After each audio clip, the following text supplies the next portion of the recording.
Hello and welcome to yet another episode of Cell Death, which is necrosis, and you're watching Visual Pathology Lab. We are discussing the different types of necrosis, and the next example is liquefactive necrosis, and it is a typical feature of brain tissue.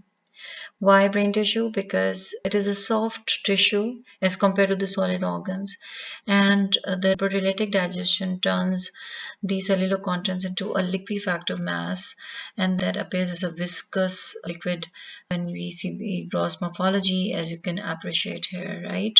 This is a necrotic area. In another picture, you can appreciate the presence of this liquefactive tissue on the gross morphology, right?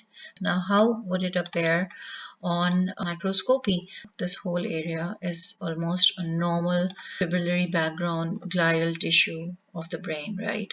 But when you compare it with this section, you can appreciate that there is a lot of edema. These white spaces represent edema. And then you can appreciate that there is nuclear degradation, there is disintegration of the tissue, and the loss of cellular content. So this is liquefactive necrosis on microscopic examination. Another type of necrosis is gangrenous necrosis. This is a peripheral section of a limb where you can appreciate the toes of a patient, right? Why amputation was done? Because it was a diabetic case, and the diabetic patient had reduced blood supply to this area, and they turned into this blackish structure. So the surgeons had to amputate it. Gangrene is nothing but loss of blood supply to peripheral organs or the limbs.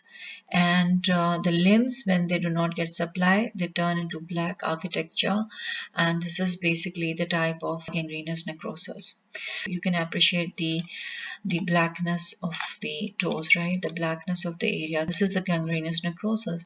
What happens is that when it undergoes superimposed infection, it is covered by bacteria, it produces some pussy material, then it is known as wet gangrene. So there are two types of gangrenous infarction. Another very important example is fibrinoid necrosis. Actually, what happens is that whenever there is an immune reaction, the antigen and antibody complexes, they get deposited in the vessel wall. So here you can appreciate a vessel wall, and here you can see the normal tissue of the vessel wall. But when you compare it with this pink deposition, pinkish material that is being deposited in the vessel, you can see that there is a stark difference between this eosinophilic area, which does not contain any nucleus. This is fibrinous necrosis. It is because of any antigen or antibody reaction that occurs in the body. The complex get deposited in the form of fibrinous necrosis in the vessel wall. And similarly, this is another example of fibrinoid necrosis, because this is a glomerular capillary membrane. This is a glomerulus of the kidney. All right, and in this you can see this pinkish material that is taken up the space, and this is nothing but an immune complex deposition in the glomerulus, and this is known as fibrinoid necrosis or fibrin deposition. Another type of example which you will come across in these studies or in your patients is fat necrosis. This is pancreatic tissue which has undergone pancreatitis, and in pancreatitis there is effect of pancreatic lipases on the just triglycerides esters, and they cause breakup of that esters, and those esters deposits in the form of these whitish nodules.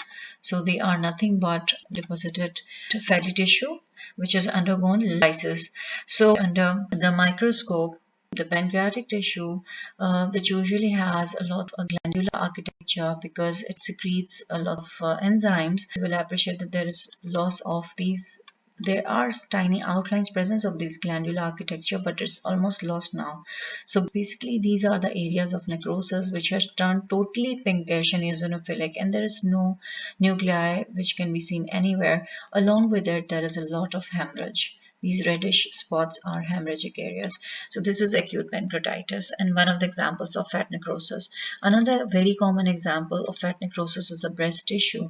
And in breast tissue, you know that already it is made up of fatty cells. So say for example, this was a fatty cell which has undergone fat necrosis. So what happens is there is fatty soap deposition within the necrosis, which gives you a light purplish or lilac color appearance, and this is one of the example of fat necrosis, because when you go back and compare it with the normal adipose tissue, you will not find inclusions like this. When you find inclusions like this is known as fat necrosis. There is another example of necrosis which is very common, and you come across that in case of lung tissue. And for lung tissue, usually it undergoes caseous necrosis. So all these white spaces that you're seeing here is caseous necrosis, and this caseous necrosis is also seen in many cases of granuloma. Just to give you a quick overview how it looks like under the microscope, this is basically the granulomatous elongated epithelioid cells, and this is the central necrosis. So for a comprehensive understanding of granuloma, you can refer to granuloma video on Visual Pathology Lab. Last but not the least, let me show you how the infarction or the necrosis appears in the intestine. So what do you think about this? Which of the intestinal loop is gangrenous, undergoing infarction and necrosis, and which is normal? So this pink area is basically the normal gross morphology of the intestine, and when it undergoes hemorrhagic necrosis or maybe infarcted necrosis, you will see the appearance of intestine like that. I hope this will give you a good understanding of how fibrinoid, liquefactive, gangrenous and fat necrosis look like. See you again in another video at Visual Pathology Lab. Happy learning.